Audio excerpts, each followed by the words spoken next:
নির্বাচনে election engineering দেখেনি TIB, তবে প্রার্থীরা আচরণবিধি লঙ্ঘন করেছেন।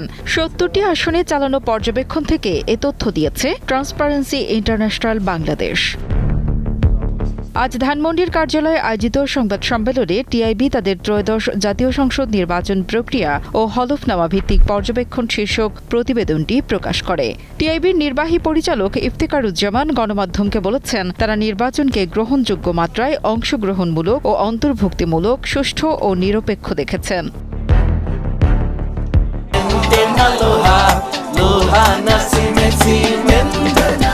টিআইবি জানায় ২৯৯টি আসনের মধ্যে দৈব চয়নের ভিত্তিতে ৭০টি আসনে তারা নির্বাচন পর্যবেক্ষণ করেছেন। এই ৭০টি আসনের মধ্যে ২১.৪% অর্থাৎ ১৫টি আসনে জাল ভোটের উপস্থিতি পাওয়া যায় বলেও জানায় টিআইবি।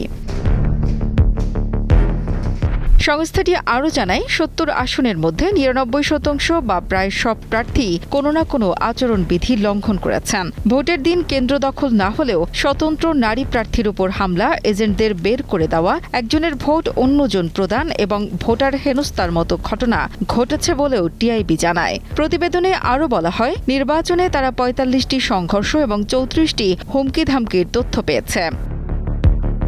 টিআইবি আরও জানায়, তারা ৭০ আসনের তথ্য দিলেও কিছু গণমাধ্যম সব আসন মিলিয়ে ২১.৪% জাল ভোট পড়েছে বলে ভুলভাবে প্রচার করেছে। টিআইবি মনে করছে, এমন ভুল ব্যাখ্যা উদ্দেশ্যপ্রণোদিত।